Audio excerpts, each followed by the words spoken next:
ইয়া রাসূলুল্লাহ ইয়া হাবিবাল্লাহ ইয়া রাসূলুল্লাহ ইয়া হাবিবাল্লাহ I যদি নবী গো আপনার দিদার মৌতের যাতনা থাকিবে না আমার পাই যদি নবী গো আপনার দিদার মৌতের যাতনা থাকিবে না আমার দয়া যে করিয়া দিও গো দিদার দয়া যে করিয়া দিও গো দেখা ইয়া রাসূলুল্লাহ ইয়া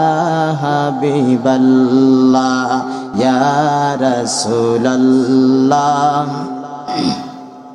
এমন একটা মাহফিলের আয়োজন করতে গেলে মেম্বারের কাছে গেলে মেম্বার অনুমতি দিয়েছে, চেয়ারম্যান বন্ধ করে দিয়েছে। চেয়ারম্যানের কাছে যাওয়ার পরে চেয়ারম্যান অনুমতি দিয়েছে, এমপি বন্ধ করে দিয়েছে। এমপি অনুমতি দেওয়ার পরে ওসি বন্ধ করছে, ওসি অনুমতি দেওয়ার পরে ডিসি বন্ধ করে দিয়েছে, ডিসি অনুমতি দেওয়ার পরে মন্ত্রী বন্ধ করেছে। এইভাবে দিনের পরে দিন, যুগের পরে যুগ জাতির সাথে নির্মম তামাশা যারাই করেছে, দিন শেষে তারাই দেশ থেকে পালিয়ে যেতে বাধ্য হয়েছে। আল্লাহ পাক আমাদের কেমন সুন্দর একটা পরিবেশ করে দিয়েছেন। আল্লাহ পাক এই পরিবেশটাকে স্থায়িত্ব, পরিবেশের স্থায়িত্ব দান করুন। জোরে বলেন আল্লাহুম্মা আমিন, আর জোরে বলেন আমিন। আমরা আল্লাহ পাকের লাখো কোটি শুকরিয়া করি, আল্লাহ পাক আমাদের মনোবল হারিয়ে দেন নাই। অনেকেই মনে করেছিলেন যে এই পরিবেশ আমরা আর পাবো না। যিনি ফেরাইছেন তিনি কে? তিনি কে? 70টারও বেশি রাজনৈতিক দল মিলে দীর্ঘ কয়েক বছর ধরে, এক যুগের বেশি সময় ধরে চেষ্টা করে যেটা পারে নাই।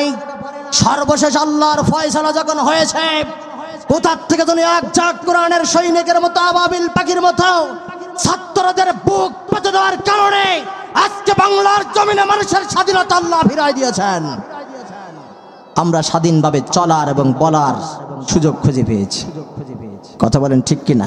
কতক্ষণ ঠিক কিনা? আল্লাহ রাসূল সাল্লাল্লাহু আলাইহি ওয়াসাল্লাম বলেছেন, দুইটা কাজ কখনো করো না বান্দা, দুইটা কাজের ফল আল্লাহ পাক রব্বুল আলামিন জমিনেও দেয়, আখিরাতেও দেয়। কথা বলেন কয়টা?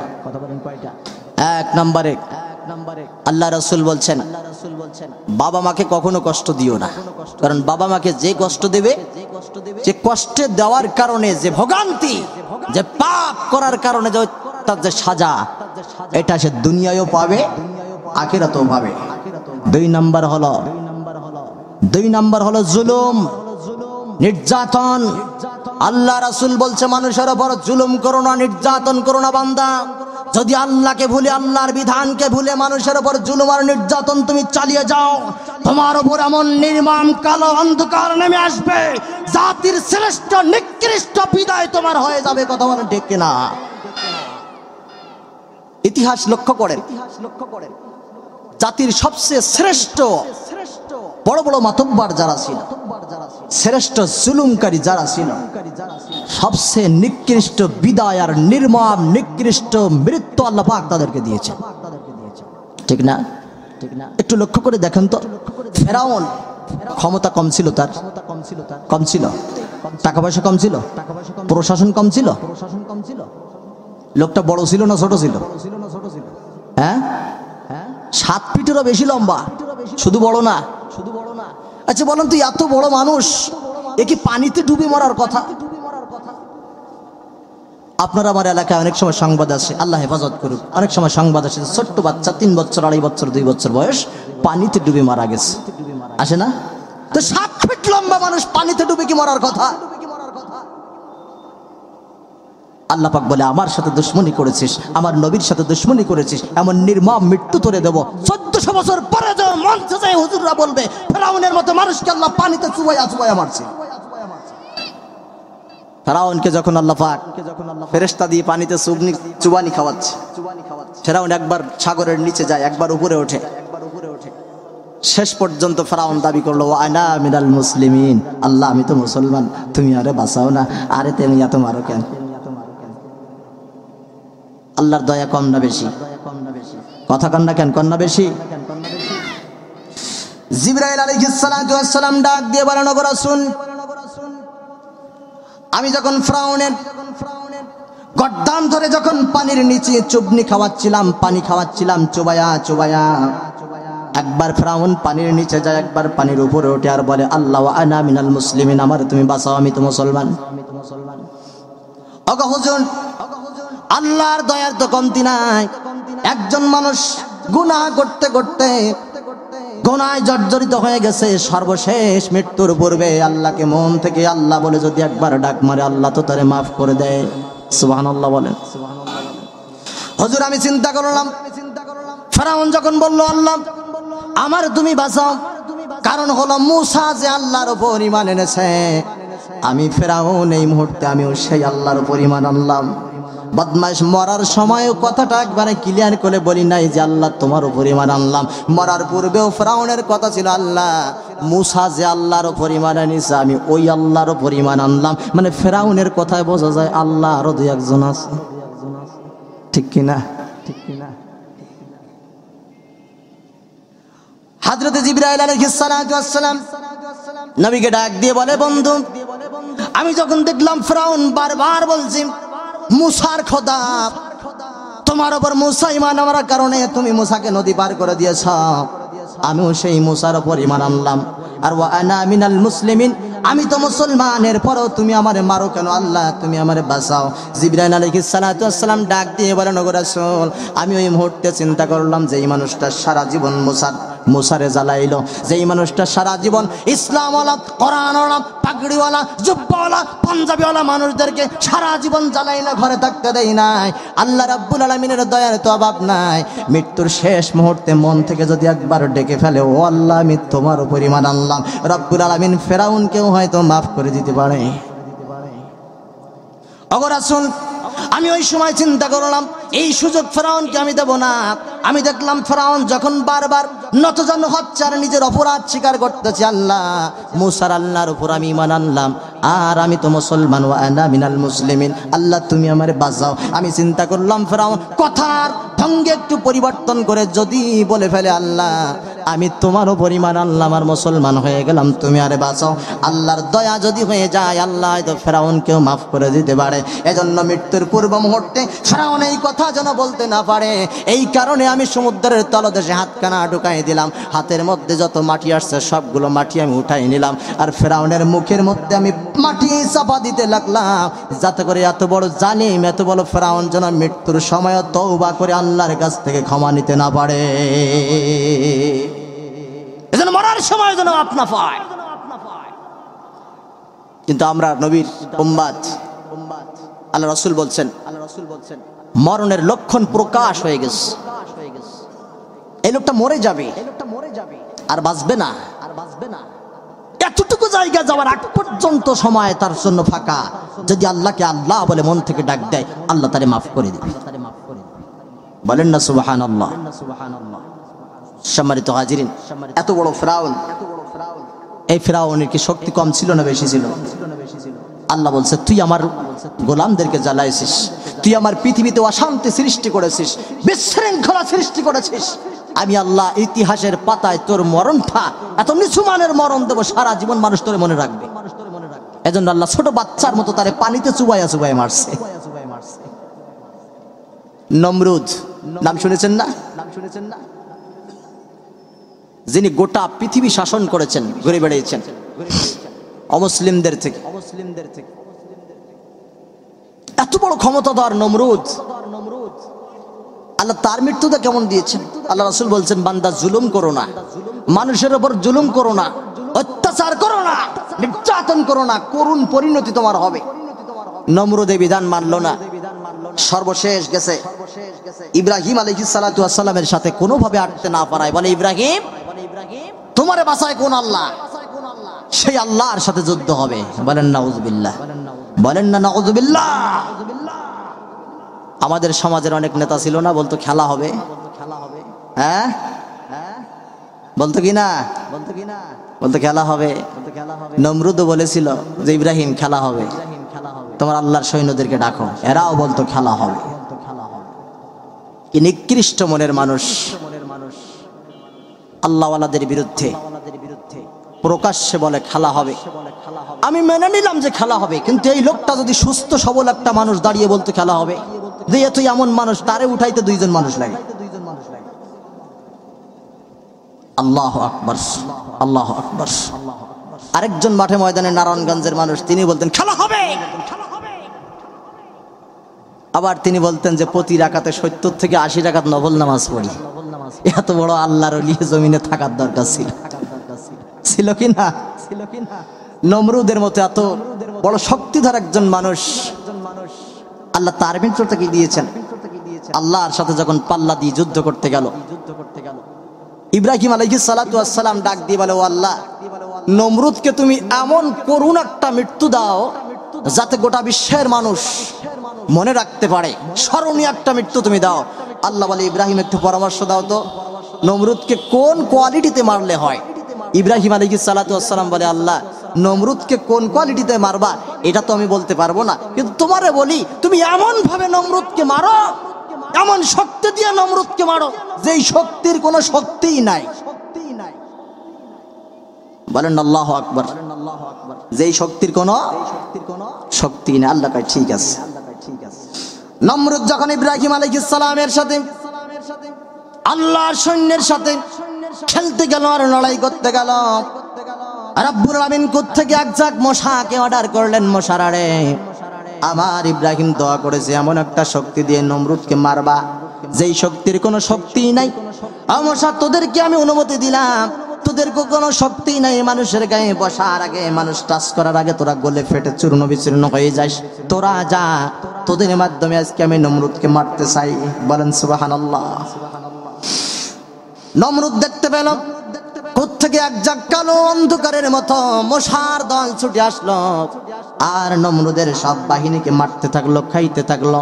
আমাদের সমাজের মশা, এটার নামও মশা, ওটার নামও মশা, কিন্তু দুইটা মশার মধ্যে পার্থক্য ছিল একটা। সেই পার্থক্য হলো আমাদের শরীরে যখন মশা লাগে এই মশাগুলো রক্ত খায়, রক্ত খেয়ে রক্ত শূন্যতার মধ্যে ফেলে দেয়।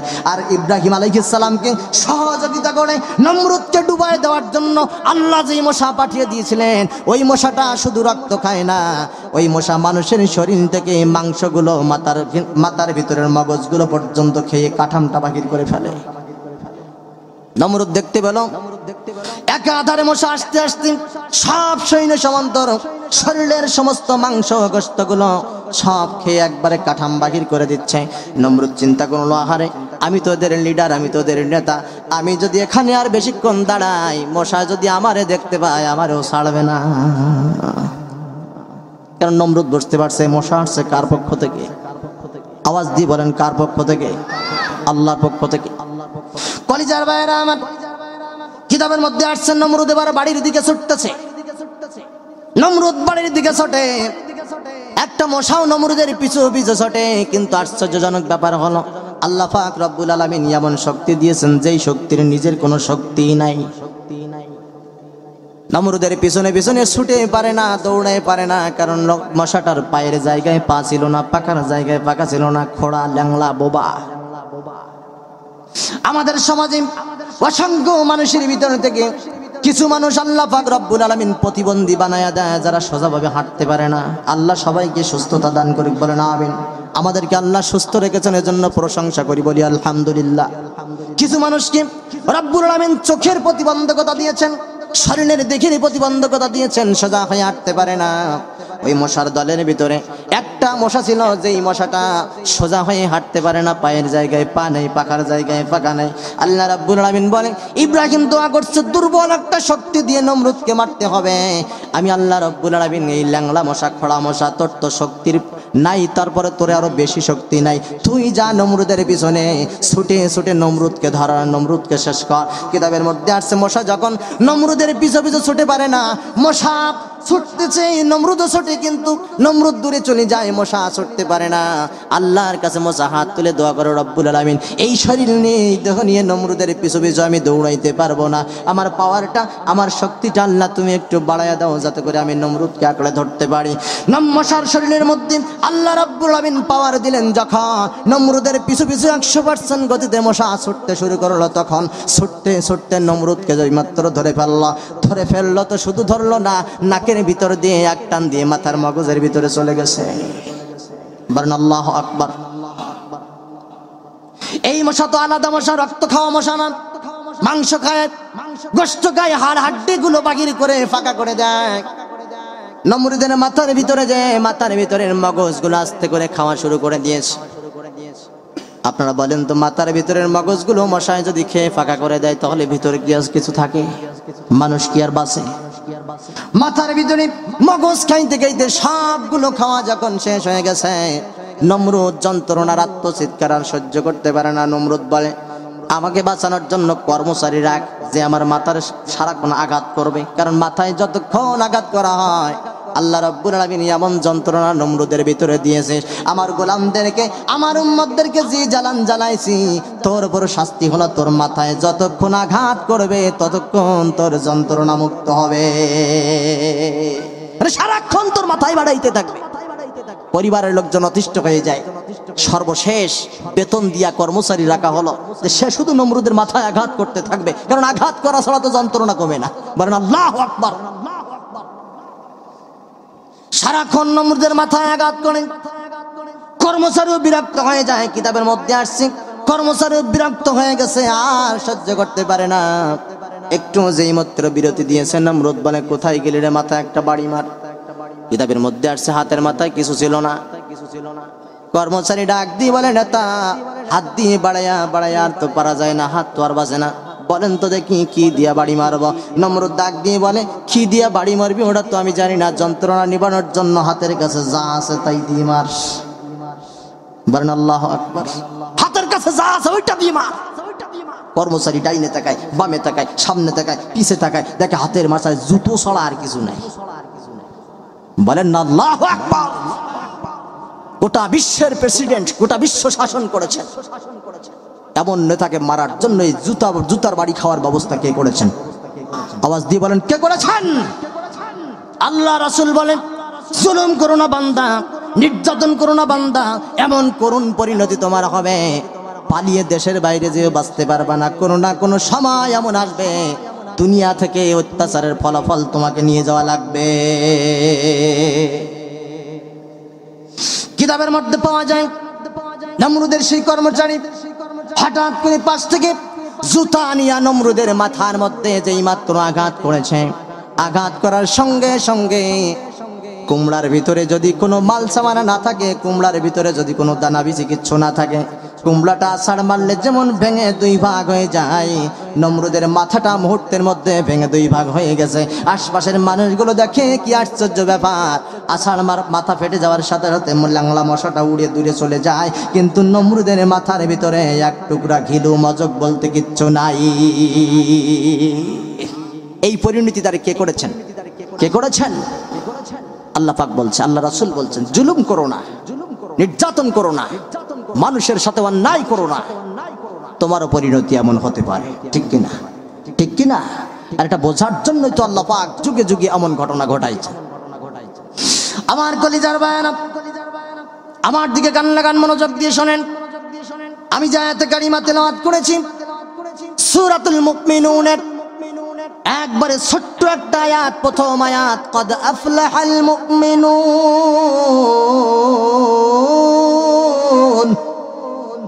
আমার আল্লাহ রাব্বুল আলামিন সূরাতুল মুমিনুনের শুরুর ভঙ্গিটা কেমন ছিল মুমিনদের জন্য? এত বড় সুসংবাদ, একজন মুমিন গোটা জীবনে 60 বছর, 70 বছর, 80 বছর, 100 বছরের জীবনে এই সুসংবাদের চেয়ে এত বড় সুসংবাদ, মজার সুসংবাদ আর কোনোদিন পাইতে পারে না। বলেন সুবহানাল্লাহ। রব্বে কারীম ডাক দিয়ে বলেন, গোলাম, কদ আফলাহাল মুমিনুন।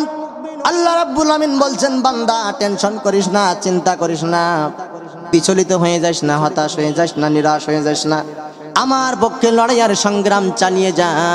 কারণ কদ আফলাহাল মুমিনুন, আমি আল্লাহ রাব্বুল আলামিন ঘোষণা করে দিলাম দুনিয়ায় মুমিন যারা হয়েছে তারা সফল কাম হয়ে গেছে। বলেন সুবহানাল্লাহ।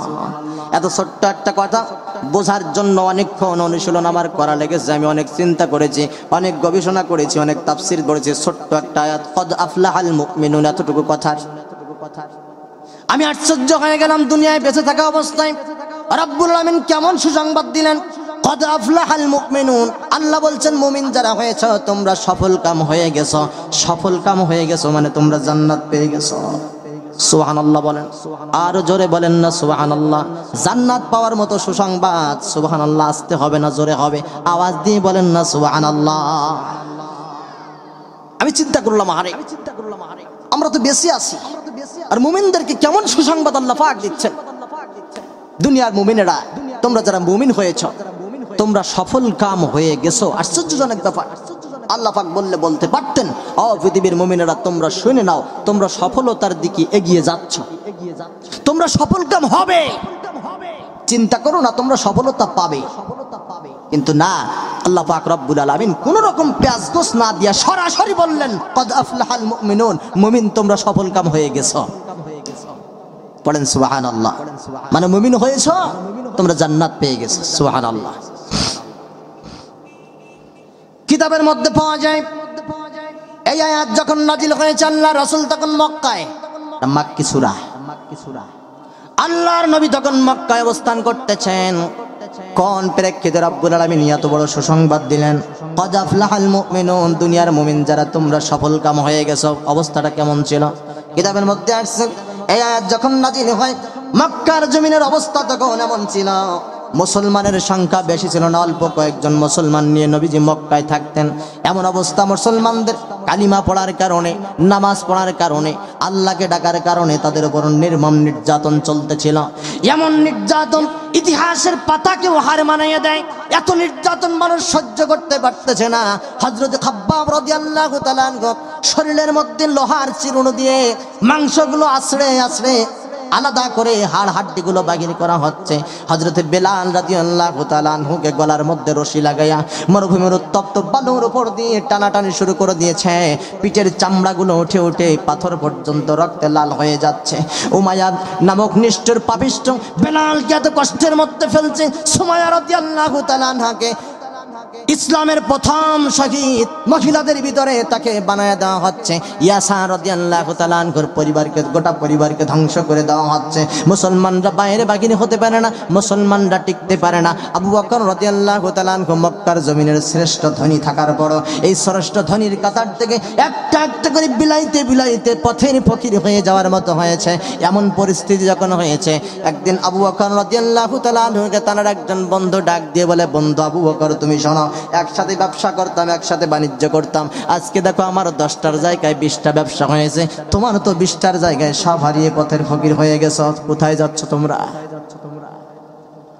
ও আবু বকর, এখনো সময় আছে, তুমি ফিরে আস। আল্লাহর নবীর সাহাবী হযরত আবু বকর রাদিয়াল্লাহু তাআলা আনহু একটু চিন্তা করলেন, আরে এত বড় কাফের আমারে বন্ধু আমারে এমন কথা কেন বললো?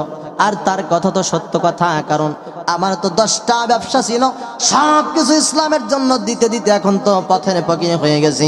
অপর দিকে বন্ধুর ব্যবসা ছিল 10টা, কিন্তু তার এখন 15টা হয়েছে, সে তো ইসলাম গ্রহণ করি নাই। এই চিন্তা করতে করতে আবু বকর রাদিয়াল্লাহু তাআলা আনহু নবীর সামনে যে হাজির হয়েছে। নবী আবু বকরের মনটা খারাপ দেখে নবী জিজ্ঞেস করে, আবু বকর কি হয়েছে, কি এমন চিন্তা করো, কেমন টেনশন পরেশানিতে তুমি কেন আছো? আল্লাহর নবীরে আবু বকর রাদিয়াল্লাহু তাআলা আনহু বলেন, ওগো রাসূল, ওগো হাবিব, ওগো নবী, আল্লাহর নবী, আমি যখন পথ দিয়ে আসতেছিলাম আমার একজন বন্ধু আমারে ডাক দিয়ে বলল, আবু বকর ইসলাম গ্রহণ করার কারণে দিনে দিনে তোমরা ফকির হয়ে যাচ্ছ, সব কিছু বিলীন করে দিয়েছ, আজকে তো কিচ্ছু নাই। আমরা তো দেখো একটার পরে একটা ব্যবসা বাড়তেছে, লাভবান হচ্ছে, আমাদের তো কোনো অসুবিধা হয় না।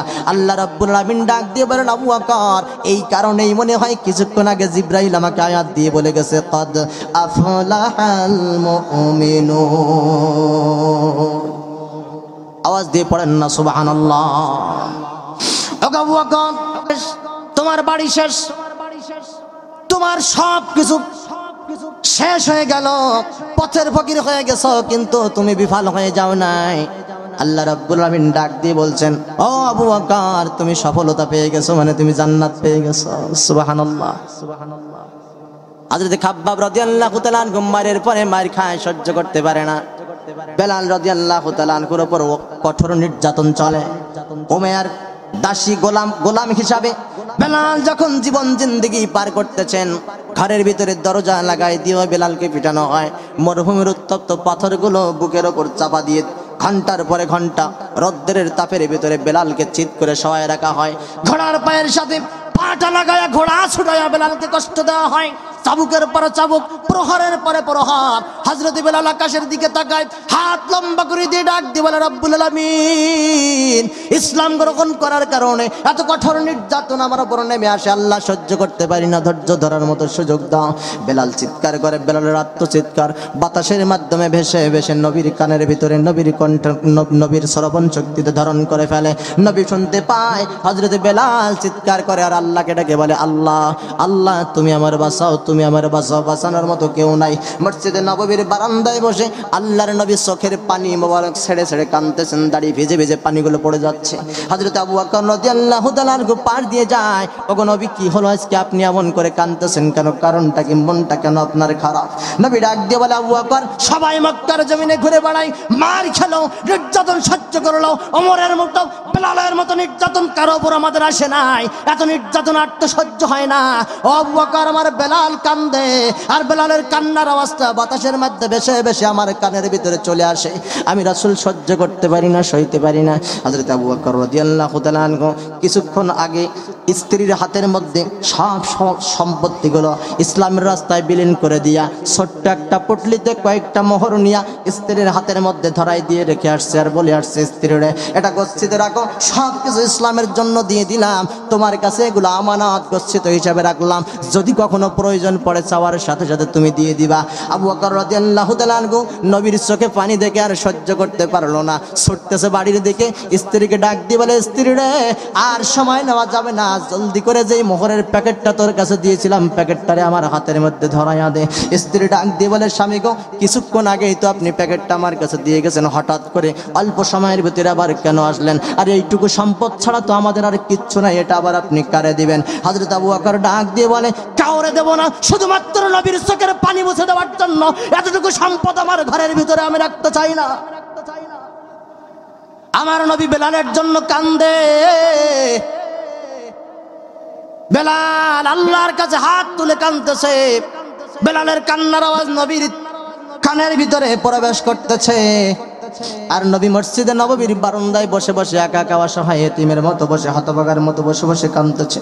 আর আমি ঘরের ভিতরে টাকা রাখছি গোছাইয়া, এই টাকা আমার চাই না, দ্রুত পটলাটা আমার হাতের মধ্যে দিয়ে দাও। কিতাবের মধ্যে আসছে, ছোট্ট পটলাটা হাতে নিয়ে হযরত আবু বকর রাদিয়াল্লাহু তাআলা আনহু বেলালকে মুক্ত করার জন্য উমাইয়া নামক জালিমের বাড়ির দিকে রওনা করেছে। ঘরের কিনারা পর্যন্ত চলে গেছে। ঘরের পাশে দাঁড়িয়ে দাঁড়িয়ে শোনে বেলালের ওপর নির্মম নির্যাতন হচ্ছে। বেলাল আহাদ আহাদ করে চিৎকার করতেছে, একবার আল্লাহকে ডাকে, একবার রাসূলকে ডাকে। বেলাল হাউমাউ করে কান্দে উমাইয়ার পায়ে একবার পরে, কিন্তু উমাইয়া মাফ করে না। হযরত আবু বকর রাদিয়াল্লাহু তাআলা আনহু কিছুক্ষণ পরে দরজার সামনে গেলেন, দরজায় নক করলেন। উমাইয়া দরজা খুলে দিল। দেখো বেলাল মাটিতে পড়ে আছে, ওঠার মতো শক্তি বেলালের আর নাই। তারপরও তার উপর নির্যাতন বন্ধ হয় না। এত নির্যাতন, এত যন্ত্রণা আর বেলাল সহ্য করতে পারে না। আবু বকর ডাক দিয়ে বলে, উমাইয়া রে, আমি বেলালকে মুক্ত করার জন্য, নেওয়ার জন্য, নিয়ে যাওয়ার জন্য এসেছি রে উমাইয়া। আমি তোর কাছে একটু রিকোয়েস্ট করতে চাই, দাবি করতে চাই। বেলালের দিকে তাকা, অক্ষত শরীর ক্ষত বিক্ষত হয়ে গেছে, শরীরের মধ্যে সারা শরীরে রক্ত লেগে আছে, জড়নের জায়গায় জড়ন নাই, চামড়ার জায়গায় চামড়া নাই, চেহারাটা একে কালো চেহারার মানুষ, আর চেহারাটা আরো বিচ্ছিরি হয়ে গেছে, মারি খাইতে খাইতে রক্তগুলো জমাট বেঁধে গেছে রে উমাইয়া। বেলালের প্রতি একটু দয়া কর, বেলালকে মুক্ত করে দে। উমাইয়া ডাক দিয়ে বলে, আবু বকর রে, বেলালকে মুক্ত করে দেব ঠিকই, কিন্তু বিনা কোনো কারণ ছাড়া আর কোনো কিছু পাওয়া ছাড়া তো বেলালকে মুক্ত করতে পারি না। হযরত আবু বকর ডাক দিয়ে বলে, বেলালকে মুক্ত করার জন্য তুই কি চাস? কি লাগবে তোর? উমাইয়া ডাক দিয়ে বলে, আবু বকর, তুমি কি দিতে চাও? হযরত আবু বকর রাদিয়াল্লাহু তাআলা আনহু, হযরত আবু বকর হাতের পটলাটা নিয়ে বলে, আমার এখানে এত পরিমাণ স্বর্ণের মুদ্রা আছে, তুই তুই চাইলে আমি সবগুলো বেলালকে মুক্ত করার জন্য দিতে চাই। উমাইয়া স্বর্ণের পুটলাটা হাতের মধ্যে নিলেন, পরিমাণে অনেক বেশি ছিল। উমাইয়া দেখার পরে ওটাকে নিয়ে বেলালকে ছেড়ে দিলেন। এবার বলে আবু বকর, বেলালকে তো আমি ছেড়ে দিলাম, তবে তুমি আমার একটা প্রশ্নের জবাব দিয়ে যাও। কয়টা প্রশ্ন?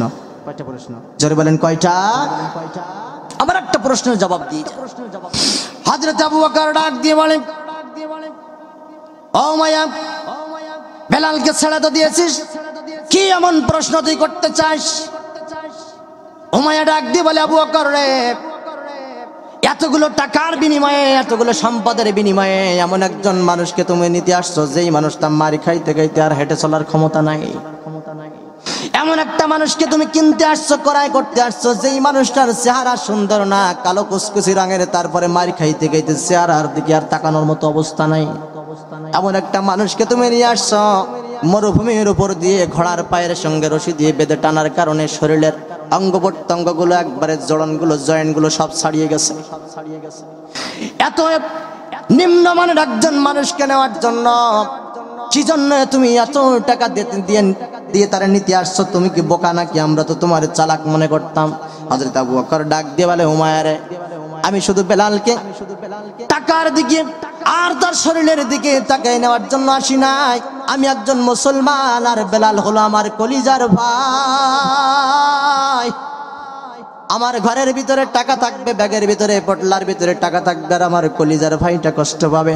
নাম্বার কারণ হলো একটা, আর 2 নাম্বার কারণ হলো আমি নবীর চোখে বেলালের জন্য যেই মাত্র পানি দেখলাম, যেই নবীর চোখের পানি মোছার জন্য, যেই নবীর কথা রাখার জন্য আমি জীবনের সবকিছু বিলাই দিয়েছি। নবী বলছে আসমান আছে, নবী বলছে জান্নাত আছে, দেখি নাই বিশ্বাস করে নিয়েছি। নবী বলছে জাহান্নাম আছে, দেখি নাই বিশ্বাস করে নিয়েছি। আল্লাহ আছে, দেখি নাই বিশ্বাস করে নিয়েছি। নবী বলছে আবু বকর, এই মক্কার জমিনে দাঁড়িয়ে তোমারে বলি, মক্কার জমিনে দাঁড়িয়ে তোমারে জানাই, আল্লাহ রাব্বুল আমিন ধনীদের তুলনায় গরিবদেরকে বেশি ভালোবাসে। এজন্য ব্যবসা বাণিজ্যগুলো একটা একটা করে বিলীন করতে করতে সব ইসলামের রাস্তায় দিয়ে ফকির হয়ে গেছি আল্লাহর ভালোবাসা পাওয়ার জন্য। ওই নবীর চোখের পানি আমি সইতে পারি না, সহ্য করতে পারি না। এজন্য যতটুকু সম্পদ ছিল ততটুকু তোর কাছে দিয়ে বেলালকে মুক্ত করার জন্য আসলাম। ও মায়া, আমি বোকা নয়, তুই তো বোকা। বরং তুই শুনে রেখে দে, এতটুকু সম্পদ নয়। যদি তুই বলতি এই মক্কার জমিনের অর্ধেক সম্পত্তির বিনিময়ে বেলালকে ছাড়বো, শরীরের কিডনি বিক্রি করে হলো সেই অর্ধেক সম্পত্তি ক্রয় করে তোরে দিয়ে আমি বেলালকে ছাড়িয়ে নিয়ে যেতাম, তবু নবীর চোখের পানি আমি আবু বকর সহ্য করতে পারি না। আল্লাহু আকবার। এই মক্কার অর্ধেক সম্পত্তি যদি তুই চাইতি আর আমার যদি দেওয়ার ক্ষমতা থাকতো, এই অর্ধেক সম্পদ শুধুমাত্র একজন কালো গোলামকে মুক্ত করার জন্য তোকে আমি দিয়ে দিতাম, তবু আমি নবীর চোখে পানি আসতে দিতাম না। আল্লাহু আকবার। সেই নবীর ভালোবাসা আমাদের আছে না নাই? আছে না নাই? কলিজার ভাইয়েরা আমার, মুসলমানদের মক্কায় যখন এমন অবস্থা, আল্লাহ বলছে কদ আফলাহাল মুমিনুন। আশ্চর্যজনক ব্যাপার না? মুসলমানদের মায়ের খাইতে খাইতে পিঠের চামড়া নাই, স্ত্রী সন্তান হারাচ্ছে, ঘর বাড়ি বসত বাড়ি সব কিছু হারাচ্ছে। এদিকে আল্লাহ বলছে কদ আফলাহাল মুমিনুন, তোমরা সফলকাম হয়ে গেছো। আচ্ছা, কথার সাথে বাহ্যিক দৃষ্টিতে, কথার সাথে আল্লাহর আয়াতের সাথে আর বাহ্যিক দৃষ্টিতে অনেকটা অমিল মতো লাগে যে মুসলমানদের সব শেষ হয়ে যাচ্ছে, আল্লাহ বলছে তোমরা সফলকাম হয়ে গেছো। আশ্চর্য ব্যাপার না? সব সাহাবীরা যখন চিন্তিত, আল্লাহ বলছে তোমরা সফলকাম হয়ে গেছো। অথচ হুজুর আমরা তো মার খেয়ে পারি না, পিঠের চামড়া থাকে না, ঘরে আসতে পারি না, বাড়ি আসতে পারি না, সেই স্ত্রী সন্তানের মুখ দেখতে পারি না, অথচ আল্লাহ বলছে তোমরা সফলকাম হয়ে গেছো। আল্লাহর নবী চিন্তায় পড়ে গেছেন।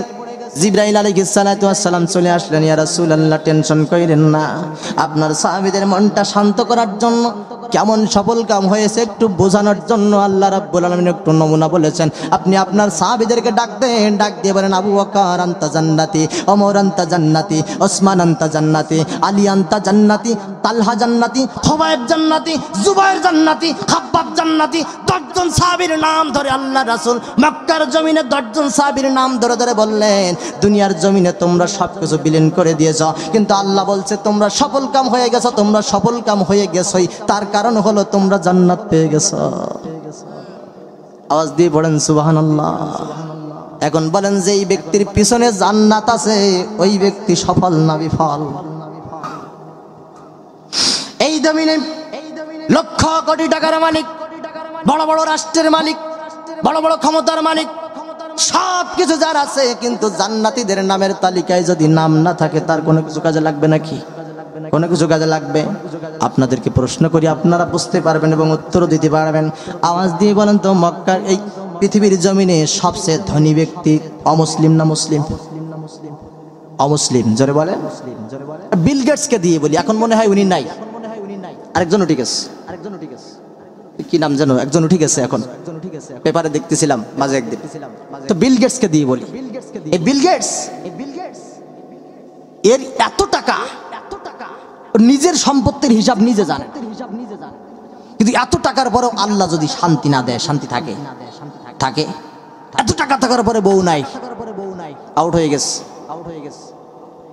আচ্ছা বলেন তো, এত বড় টাকার মালিক কিন্তু বিল গেটস একজন খ্রিস্টান মানুষ, এর কি জান্নাতীদের নামের তালিকায় নাম আছে? আছে। মরার পরে টাকা কাজে লাগবে। কিন্তু আপনার আমার এলাকার একজন রিক্সা চালক, একজন ভ্যান চালক, ট্যাক্সি চালক, সিএনজি চালক, নৌকার মাঝি, দিন মজুর, যার দিনের খাবারটা দিনে আনতে পারে না, সকালে আনে, সন্ধ্যা হওয়ার আগে আবার সবকিছু শেষ হয়ে যায়। ঈদের দিনেও নতুন জামা কাপড় পরতে পারে না, এমন মানুষ আছে না নাই? কোথায় বিল গেটসের টাকা, আর কোথায় ঈদের দিনে জামা কাপড় কেনারও টাকা নাই? অথচ আল্লাহ বলছে বিল গেটস সফল না, বান্দা তুমি সফল হয়ে গেছো। তার মানে হলো বিল গেটসের জান্নাতের নামের তালিকায় না, জান্নাতীদের নামের তালিকায় বিল গেটসের নাম নাই। তুমি বান্দা সারাদিন খেটে খেটে এমন কিছু চাউল কিনে আনো, সন্ধ্যা আসার আগে সবকিছু শেষ হয়ে যায়, রাতে দাঁড়িয়ে তুমি তাহাজ্জুদের নামাজে দাঁড়িয়ে যাও, বান্দা তুমি সফল কাম হয়ে গেছো। বিল গেটসের টাকা কোনো কাজে লাগি নাই, তুমি সফল কাম হয়ে বান্দা তুমি জান্নাতি হয়ে গেছো। এই পৃথিবীতে সবচেয়ে শক্তিধর রাষ্ট্র কি মুসলমানদের না মুসলমানদের? কাদের? আপনি যদি ধরেন আমেরিকা, চীন, রাশিয়া, ভারত, এরাই তো শক্তিধর, এরাই তো শক্তিশালী। আল্লাহ বড় বড় রাষ্ট্র আর শক্তিশালী রাষ্ট্র সব কিছু মুসলিমদের, আর আমাদের মাথায় হাত বুলাইয়া বলে বান্দা টেনশন করিস না, তোরা সফল কাম হয়ে গেছে। আল্লাহু আকবার। মানে আল্লাহ বোঝাতে যাচ্ছেন এই বিশাল বড় রাষ্ট্র, বিশাল বড় ক্ষমতা দিয়ে কোনো লাভ নাই, জান্নাতীদের নামের তালিকায় যদি নাম থাকে ওই রাষ্ট্র কোনো কাজে লাগবে না। কথা বলেন ঠিক কিনা? আহা, জান্নাতীদের নামের তালিকায় নাম উঠানোর দরকার। আল্লাহ সাহাবীদেরকে এটাই বুঝিয়েছেন, আর বারবার তাদেরকে দিক নির্দেশনা দিয়েছেন আল্লাহ রাসূল। হতাশ হয়েও না, নিরাশ হয়ে যেও না, বান্দা তুমি সফলতার দিকে এগিয়ে যাচ্ছ না, তুমি সফল কাম হয়ে গেছো, মানে তুমি জান্নাত হয়ে গেছো, তুমি বিফল হবে না, তুমি হতাশ হয়েও না, তুমি নিরাশ হয়ে না। বলেন সুবহানাল্লাহ। রব্বুল আলামিন ডাক দিয়ে বলেন, ওয়ালা তাহিনু ওয়ালা তাহজানু ওয়া আনতুমুল আ'লাউনা ইন কুনতুম মুমিনিন।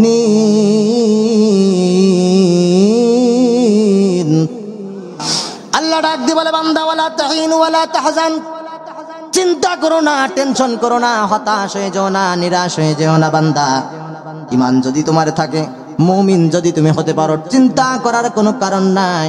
এমন একটা সময় আসবে বিজয়ের কালিমার পতাকা তোমার গলায় আমি পরাইয়া দেব। বলেন সুবহানাল্লাহ। এমন সময় আসবে, কদ আফলাহাল মুমিনুন, তুমি সফল কাম হয়ে যাবে, দুনিয়ায়ও হবে আখিরাতেও হবে। বলেন সুবহানাল্লাহ। এমন সময় আসবে তোমরাই সফল হয়ে যাবে। আল্লাহ পাক সেই সময় আমাদেরকেও দেখিয়েছেন। কতক্ষণ ঠিক কিনা? কথা বলেন ঠিক কিনা? বিগত দিনে কত হুমকি, কত ধামকি, কত মামলা, দাঁড়াইছিলাম বাড়ির সামনে রাস্তার উপরে, উঠাই নিয়ে বলে নোয়াবাকি কোন জায়গায় অফিসে বোমা মারছি, 1 মাস রাখার পরে ছাড়ি দিস।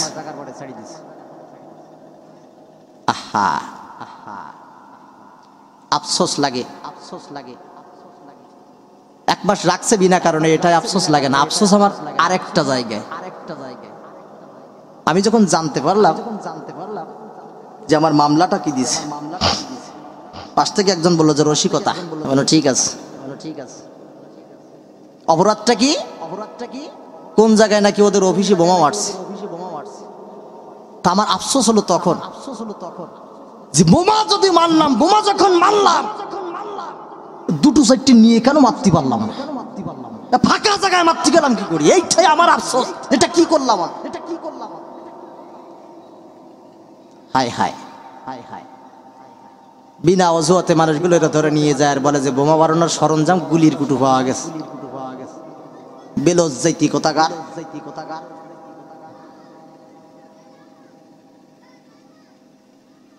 আমার ধরে নিয়ে গেল আসরের সময়। ভালো করে শুনেন, আসরের সময় থেকে আপনারা জানেন এগুলো বলার কোনো না, একটু টাচ দিয়ে যাই। আসরের সময় নিয়ে আমার থানায় ঢুকাইছি। আসরের পর থেকে পরবর্তী দিন সকাল 10টা পর্যন্ত আমি থানায়, এক বিন্দু পরিমাণ ওখানে থানার সেল থেকে বাইরে হতে দেই নেই। নোয়াবাকির কোন জায়গায় আওয়ামী লীগের অফিসে বোমা পড়ছে রাত্রির 12টার পর। আমি হলাম ওই মামলার 2 নম্বর আসামি। আমি চিন্তা করলাম যে আমি ক্লাসেও ভালো ছিলাম, এখানেও ভালো, আমার রেজাল্ট ভালো সবসময়। আমার আফসোস ও জায়গায় না, আমার আফসোস এই জায়গায়। আমি থাকলাম থানায় আসরের পর থেকে নিয়ে পরবর্তী দিন সকাল 10টা পর্যন্ত আমি থানায়। এই থানা থাকা অবস্থায় বোমা মারার মামলায় রাত্র 12টার পরে বোমা মারা মামলায় আমি যদি 2 নম্বর আসামি হতে পারি, তাহলে আমি ঠিকই থানা থেকে রাত্রে পালাই গেছি, ঠিক কিনা? ও ভাই রাগ করবেন না, বিরোধী কেউ থাকলে রাগ করবেন না। আমি থানা থেকে পালাই গেছি। তো আমি যদি রাত্রে 12টার পরে এত নিরাপত্তা বেষ্টনের ফাঁক দিয়ে আমি যদি পালাই যে বোমা মেরে আসতে পারি, তাহলে লক্ষ লক্ষ কোটি কোটি মিলিয়ন ট্রিলিয়ন অক্টোলিয়ন টাকা খরচ করে এই বাহিনী পেশার কোনো দরকার হয় না। এত নিরাপত্তা বেষ্টিত জায়গা, এখান থেকে যদি রাত 12টার সময় আমি পালাই যে বোমা মারি আবার থানায় আসতে পারি, এই বাহিনী পেশার তো কোনো দরকার নাই। আল্লাহু আকবার। যা কিছু হয় সবকিছু বান্দার 2 হাতের কামাই। ম্যাডাম চলে যাওয়ার পরে আমি ওর মজা করে অনেক সময় ম্যাডাম বলি ওনারে, ম্যাডাম চলে যাওয়ার পরে কমপক্ষে 3 দিন দেশে কোনো সরকার ছিল না, ঠিক না? কোন সরকার ছিল? দেশে যদি এত জঙ্গি আর তালেবান থাকতো, ওই 3 দিনের জঙ্গিরা দেশ দখল করে নিত। জঙ্গি নাটক সাজায়া সাজায়া নিরপরাধ মানুষগুলোকে দিনের পরে দিন কারাগারের ভিতরে মেরেও ফেলেছে। দেশে যদি এত বিশৃঙ্খলা উশৃঙ্খল মানুষ থাকতো, ওই 3 দিনে এ দেশ তছনছ হয়ে যেত। এত বড় বিশাল 56,000 বর্গ মাইলের দেশ বিনা সরকারে চলেছে 3 দিন। আলহামদুলিল্লাহ বলেন, আলহামদুলিল্লাহ বলেন। কোন রকম বিশৃঙ্খলা ছিল? আল্লাহ কয় বান্দা টেনশন করিস না, হতাশ হইস না, নিরাশ হয়ে যাস না। সময় এমন আসবে, বিজয় আমি আল্লাহ তোদেরকে দান করে দেব। আমরাও বলি আল্লাহ, আমরা তোমার কথা শোনার কারণে আমরা টেনশন করি না, আমরা চিন্তা করি না, আমরাও আছি তোমার পথে। বলেন আল্লাহু আকবার। মুমিন কখনো হয় না হতাশ, মুমিন কখনো হয় না হতাশ, মুমিন কখনো হয় না হতাশ। বলেন মুমিন কখনো হয় না হতাশ, মুমিন কখনো হয় না হতাশ। হক না যতই জুলুম নির্যাতন, খোদার রহম থেকে হয় না নিরাশ। মুমিন কখনো হয় না হতাশ, মুমিন কখনো হয় না হতাশ। কথা বলেন ঠিক কিনা? হতাশ হতে নিষেধ করেছেন একজন, তিনি কে? আওয়াজ দিয়ে বলেন, 2টি হাত লম্বা করে দিয়ে বলেন, হতাশ হতে নিষেধ করেছেন একজন, তিনি কে? লিল্লাহি তাকবীর। মুমিন কখনো হয় না হতাশ, মুমিন কখনো হয় না হতাশ। হক না যতই জুলুম নির্যাতন, রবের পথে কেসে হয় না নিরাশ। মুমিন কখনো হয় না হতাশ, মুমিন কখনো হয় না হতাশ। আসলে হাজার বাধা মারিয়ে যাবে তারা, ভয় করে না এক আল্লাহ ছাড়া। আসলে হাজার বাধা মারিয়ে যাবে তারা, ভয় করে না এক আল্লাহ ছাড়া, ভয় করে না এক আল্লাহ ছাড়া। বিপদে আপদে মুসিবতে, বিপদে আপদে মুসিবতে মুমিন কখনো হয় না নিরাশ, মুমিন কখনো হয় না হতাশ। বলেন মুমিন কখনো হয় না হতাশ। হোক না যতই জুলুম নির্যাতন, হোক না যতই জুলুম নির্যাতন, খোদার রহম থেকে হয় না নিরাশ। মুমিন কখনো হয় না হতাশ, মুমিন কখনো হয় না হতাশ। কথা বলেন ঠিক কিনা? জীবনের ঝুঁকি নিয়ে সামনে এগিয়ে চলে, শহীদি মরণ তাদের শুধু কামনা। চিৎকার দিয়ে বলেন ঠিক কিনা? জীবনের ঝুঁকি নিয়ে সামনে এগিয়ে চলে, শহীদি মরণ তাদের শুধু কামনা, শহীদি মরণ তাদের শুধু কামনা। দুর্গম গিরিপথ পাড়ি দিতে, দুর্গম গিরিপথ পাড়ি দিতে মুমিন কখনো হয় না নিরাশ, মুমিন কখনো হয় না হতাশ, মুমিন কখনো হয় না হতাশ। কথা বলেন ঠিক কিনা? আল্লাহ হতাশ হতে নিষেধ করেছেন। বান্দারে হতাশ হয়ে যাবি না, নিরাশ হয়ে যাবি না। এক জাক কোরআনের পাখি আবাবিল পাখির মতো কোথা থেকে আসলো আর বন্দুকের নলের সামনে দাঁড়িয়ে গেল। মন্ত্রীর সামনে প্রশাসনের লোকেরা যায়, ফোনের মধ্যে ভিডিও, সাংবাদিকদের সারা ভিডিওটা ফোনের মধ্যে বাগিনি করে আর মন্ত্রীকে দেখায় আর বলে, স্যার এটা কি করে দমন করব? দমন করা তো সম্ভব হবে না, কারণ আমরা দেখি একটার বুকি গুলে লাগায় আর একটা বুকি গুলে নেওয়ার জন্য পিছনে সিরিয়ালে দাঁড়িয়ে থাকে। আহা, মানুষ কত দূর পর্যন্ত পৌঁছালে বুক পেতে গুলি নিতে পারে। আবু সাইদ রংপুরের, তার কথা মুখে এসে যায়, আমার জন্য মনে হয় এই উত্তপ্ত পরিস্থিতি তৈরি হয়েছিল আবু সাইদের কারণে। নিরপরাধ মানুষ, হাতের মধ্যে কিচ্ছু তার ছিল না, বুক পেতে দিয়েছিল, সামনে অ্যারেস্ট করতে পারতি, গুলি কোনে করলি। আবু সাইদের দেখা দেখি মানুষগুলো বুক পেতে দিয়েছে গুলির সামনে, এক বিন্দু পরিমাণ পিছনে হাঁটি নেই। আল্লাহ বলে, বান্দা সামনে এগিয়ে জ্বালা, সফলতা দেবার মালিক কে? আওয়াজ দিয়ে বলেন কে? আহা, মানুষ কখন একজন মানুষ মৃত্যুর ভয়কে বাদ দিয়ে যন্ত্রণাকে উপেক্ষা করে, সে জানে এখানে দাঁড়ালে আমার মরণ হতে পারে। কোন পরিস্থিতিতে মানুষ বুক পেতে দিয়ে দাঁড়ায়? আর এমন পরিস্থিতিতে যারা গুলি করে মানুষকে হত্যা করেছে, নিরপরাধ নিরহ মানুষদেরকে, এরা সূরাতে মানুষ হতে পারে, চেহারায় মানুষ হতে পারে, সেই রাতে এরা মানুষের জাত হতে পারে না। আজকে তাদের সাথে আমাদের সম্পর্ক বেশি হয়ে যাওয়ার কারণে আমরা বেশি দিন মার খাইছি, ঠিক কিনা? আমি অনেক গবেষণা করি, আরে 1 ঘন্টা 1.5 ঘন্টা আলোচনা করে কথা শেষ করা যায় না। অনেক চিন্তা করেছি, আমাদের সম্পর্কটা হয়ে গেছে সব বেজাতের সাথে। আলহামদুলিল্লাহ আজকে মানুষ ফিরে আসা শুরু করেছে। আলহামদুলিল্লাহ বলেন, আলহামদুলিল্লাহ বলেন। অনেকে লম্বা দাড়ি ছিল, দাড়ি কেটে ফেলেছে, জামাতি বলবে বলি। আহা, আর তার উজ্জ্বল দৃষ্টান্ত, ভয়ের কারণে মানুষ দাড়ি কাটে, তার উজ্জ্বল দৃষ্টান্ত হলো আমাদের এই দরবেশ বাবা। ওনার নাম কি জানো? সালমান এফ রহমান। আরে বাইটপার, মুসলমানদের সাথে যে বাইটপারি করলি, সবাই যখন পালিয়ে যায়, সালমান এফ রহমানের আইনমন্ত্রী আনুসুলক দেখে সব তো পালিয়ে চলে গেছে, আর মোড়ে মোড়ে তো সব জনতা বসিয়ে আছে, যাওয়ার তো জায়গা নেই। সুতরাং যেই নৌকায় উঠি মরিছি, ওই নৌকায় শেষ চেষ্টা করি, দেখি। রাগ করেন না ভাই, আজকে আমরা এখানে কেউ আওয়ামী লীগ করতে আসি নাই, কেউ বিএনপি করতে আসি নাই, কেউ জামাত করতে আসি নাই। আজকে আওয়ামী লীগ চাই না, বিএনপি চাই না, জামাত চাই না, তাবলিগ চাই না, পাবলিক চাই না। আজকের এই তাফসীরুল কোরআন মাহফিলে একটা কোরআনের পাখি দেখতে চাই। আজকে আমরা সব কোরআনের কর্মী, ঠিক কিনা? আমাদের একটাই দল, দলের নাম ইসলাম। দলের নাম কি? তো উনি চিন্তা করলেন, দেখি সর্বশেষ যেই নৌকায় ওঠার কারণে মরলাম, ওই নৌকা আমারে বাঁচাতে পারে কিনা।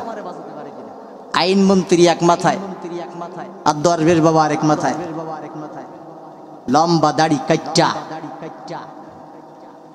আনিসুলকে ধরে নিয়ে যায়। আরে দরবেশের থেকে মানুষ যখন 420 হয়ে যায় তখন তার চিনতে একটু কষ্ট হয়ে যায়। এর চিনতে পারি নাই।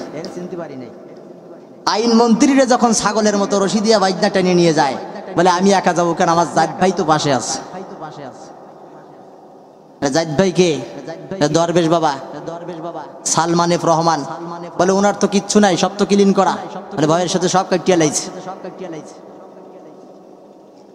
আমি বলে এই লোকটা শুধু দাড়ি কেটে ক্লিন শেভ করে পরিষ্কার করে ফেলি নাই, লম্বা দরবেশের মতো সাদা দাড়ি কেটে ফেলিয়ে দিয়েছে। তখন অপরাধ করেছে, এই অপরাধ কখনো ক্ষমা নয়। একটা অপরাধের কারণে গোটা বিশ্বের 100 কোটি মুসলমানের কলিজায় আঘাত করেছে। একজন মুসলমানের কাজ করতে পারে না। আল্লাহ আমাদের হেফাজত করুক, বলেন আমিন। আরো জোর বলেন আমিন। কলিজার ভাইরা, এজন্য বলি আজকে আমরা সম্পর্কটা আমাদের সব বেজাতের সাথে হয়ে গিয়েছিল। ছোট্ট একটা দৃষ্টান্ত দিলে আপনারা বুঝতে পারেন। ইঁদুর তো সবাই চিনি আমরা, শকুন চেনেন? চিনার তো কথা। এই শকুন এমন একটা প্রজাতি প্রাণী, পাখি, এখান থেকে দেখবেন 2-1 প্রজন্ম যাওয়ার পরে তারা শকুন চিনতে পারবে না, কারণ শকুন নাই। আমরা দেখছি যে ছোটবেলায় একটা গরু মরে গেলে, ছাগল মারা গেলে শকুন কোথার থেকে এসে হাজির হয়ে যেত। এই শকুন এমন একটা প্রাণী, আল্লাহ কার ভিতরে কোন শক্তি দিয়েছেন, 60 মাইল উপরের থেকে নাকি নিচে কি আছে শকুন দেখতে পায়। আল্লাহু আকবার কইলেন না? এই একটা ইঁদুর আর একটা শকুন। শকুন ইঁদুরের গর্তের মুখে বসে গরু মরা খাচ্ছে। আর গরু মরা যেখানে থাকে সেখানে তো ইঁদুর, কুকুর, শিয়াল থাকবেই। কুকুর একবার আসে শকুনকে তাড়া করে, শকুন দূরে চলে যায়। কুকুর একটা সরলেই শকুন আবার আসে, আবার তাড়া করে, শকুন দূরে চলে যায়। ইঁদুর গর্তের ভিতর থেকে একটা লাফ মেরে দেখে আর বলে, আরে আমার যদি এরকম ফাঁকা থাকতো তাহলে 2-1 কামড় হলেই আমি গোশত খাতি পারতাম, কারণ আমিও যদি ওখানে বেরোইতো আমি দৌড়ি গর্ত পর্যন্ত আসতে পারবো না। ইঁদুর চিন্তা করলো শকুন ভাইরে একটু ডাক দেই। শকুন ভাই জলদি করে ছুটে আয়, না খেয়ে মরে গেলাম, গর্তের ভিতরে কোনো খাবার নাই। শকুন দৌড়ে চলে আসলো গর্তের মুখে। ভাইরে কি বিপদে পড়ছে? বলে ভাই তোরা গোশত খাস, মাংস খাস, পাশ দিয়ে কুকুর বিড়াল করে ঘুরে বেড়ায়, আমি তো বাইরে বেরোতে পারি না। দয়া করে মেহেরবানি করে তোর সাথে একটু সম্পর্ক করতে চাই, তুই একটু রাজি হয়ে যা, একটু প্রেম করি। শকুনের সাথে ইঁদুরের প্রেম হয়ে গেল, গভীর সম্পর্ক। শকুন ঠোঁটে লাগায় করে মাংস নিয়ে ইঁদুরকে বহন করে করে খাওয়ায়। দীর্ঘদিন খাওয়াইতে খাওয়াইতে ইঁদুরের স্বাস্থ্য শরীর ভালো হয়ে গেছে। ইঁদুর এবার চিন্তা করে, আহারে কত প্রাণী দেশের বিভিন্ন প্রান্তে ছুটে বেড়ায়, আমি তো গর্তের ভিতর থেকে বাহির হতে পারি না। শকুন রে, তুই যদি আমার একটু সহযোগিতা করতে, আমি একটু ঘুরিয়ে ঘুরিয়ে দুনিয়াটা দেখতাম। বন্ধুত্ব করছে ইঁদুরের সাথে না শকুনের সাথে? শকুন করছে ইঁদুরের সাথে, বেজাতের সাথে। ইঁদুর করছে শকুনের সাথে, ওটাও করছে বেজাতের সাথে, কোনো জাত ভাই নাই। কিছুদিন যাওয়ার পরে ইঁদুর আবদার করলো, শকুন রে আমি তো আর গর্তের ভিতরে থাকতে পারি না, বাইরে একটু মেহেরবানি করে আমার বাকিরে একটু ঘোরানোর ব্যবস্থা কর। শকুন ডাক দিয়ে বলে, বাইরে কি করে তোরে ঘোরাবো? ইঁদুর বলে, একটু বুদ্ধি তোরে দেই, কোথা থেকে কোনো একটা জায়গা থেকে একটা রশি ম্যানেজ করে নিয়ে আয়। রশি আনা হলো। ইঁদুর বলে, আমার লেজের মধ্যে আমি রশিটা লাগাই দিলাম, রশির আরেকটা মোট শকুন তোর পায়ের মধ্যে লাগায়া তুই আমারে নিয়ে উড়াইয়া উড়াইয়া চলতে থাক, আর আমি তোর আমার লেজের সঙ্গে রশি বাঁধা তোর পায়ের সাথে বেঁধে আমি উপর দিয়ে উড়িয়ে যাব আর হেলিকপ্টারের মজা নেব। জীবনে তো এরকম হয় নাই। কলিজার ভাইরা আমার, শকুন ইঁদুরকে পায়ের সঙ্গে বেঁধে নিয়া আকাশ দিয়ে উড়ে যায়, গাছের এক গাছের ফাঁক দিয়ে যায়, আর এক গাছের সাথে ইঁদুর বাড়ি খায়। তাল গাছের গায়ে একবার বাড়ি লাগে, শিশু গাছের গায়ে একবার বাড়ি লাগে, খেজুর গাছের কাঁঠার গায়ে একবার বাঁধে। ইঁদুর শুধু মরিচে গেছি রে, আর বাঁচতে পারবো না, চিৎকার করতেছে। পাশ থেকে গর্ত থেকে অন্য ইঁদুর ডাক দিয়ে বলে, বাইরে এমন বিপদ আর এমন দুর্গতি তোর কি করে হলো? এমন বিপদে এমন কলে তুই কিভাবে পড়েছিস? শকুন ডাক দিয়ে বলে, ইঁদুর ডাক দিয়ে বলে, আমার জাত ভাই ইঁদুর তুই শুনে নে, আমার এই বিপদের সর্বপ্রথম সবচেয়ে বড় কারণ যেটা, আমি আমার জাত ভাই ইঁদুরের সাথে বন্ধুত্ব বাদ দিয়ে বেজাতের সাথে সম্পর্ক করে ফেলেছি। আজকে যদি বেজাতের সাথে সম্পর্ক না করে একটা জায়েদ ভাইয়ের সাথে সম্পর্ক করতাম, তাহলে এই করুণ পরিণতি আমার হইতো না। কথা বলেন ঠিক কিনা? আমার মুসলমানের এমন অবস্থা হয়ে গেছে, জাতি ধর্ম বাদ দিয়া বেজাতের সাথে সম্পর্ক আমাদের বেশি। যে রাষ্ট্র চালায়, রাষ্ট্রের প্রধান, তার সব বেজাতের সাথে সম্পর্ক। যার হাতের মানুষ যারা, তাদের সব বেজাতের সাথে সম্পর্ক। আচ্ছা বল, আমাদের স্লোগান হয়ে থাকে, তবে পরকালে হিসাবের পরে জান্নাতে যেতে চাইলে তোমাকে দুনিয়ায় জামাতের কর্মী হয়ে মরা লাগবে। বুড়ো শকুন তুমি ছাড়া পাবা না, বুঝতে পারছো না? এ স্লোগান যদি শুধু জামাতের স্লোগান হয়, এ স্লোগান আল্লাহর স্লোগান। আর এ স্লোগান যদি শুধু জামাতের ভিতর হয়ে থাকে, মরার আগে শুনে রাখো, তোমারও এই জামাত, এই দলের কর্মী হয়ে মরা লাগবে, না হলে খবর আছে। ঠিক কিনা? সম্মানিত ভাইরা, আজ সময় এসেছে জেগে ওঠার। কি করার? জেগে ওঠার। আধারের পরে আল্লাহ পাক আলো দিয়েছেন, এই আলো আমাদেরকে কাজে লাগাতে হবে। আগামী দিনে আমরা আওয়ামী লীগ, বিএনপি, জামাত, চরমনাই, তাবলিগ, পাবলিক সব বাদ দিলাম। আমরা ইসলাম আলা হতে চাই। কি আলা হতে চাই? ইসলাম আলা হতে চাই। আমি আপনারা বলবো না, আমি নির্বাচন করতে আসি নাই, আপনাদের এলাকায় আমি ভোটেও দাঁড়াবো না। এজন্য আমি বলবো না যে আপনি জামাতে ভোট দিয়েন, আপনি বিএনপিতে ভোট দিয়েন, আপনি তাবলিগে ভোট দিয়েন, আপনি চরমনাইয়ে ভোট দিয়েন। আমার দাবি, আমরা ইসলাম আলা, আমরা ইসলাম আলাকে এই সংসদে বাড়াতে চাই। কথা বলেন ঠিক কিনা? আল্লাহ বলছেন হাসরের ময়দানে সব মানুষদেরকে নেতার সাথে আমি দাঁড় করাবো, নেতা সামনে, কর্মীরা পিছনে। সাবধান বাবা, কোন নেতার পিছনে আপনি দৌড়াবেন সিদ্ধান্ত আপনি দিবেন। আল্লাহর সামনে যদি নমরুদের সামনে আপনি দাঁড়িয়ে থাকেন, বিপদের খবর আছে না নাই? আছে না নাই?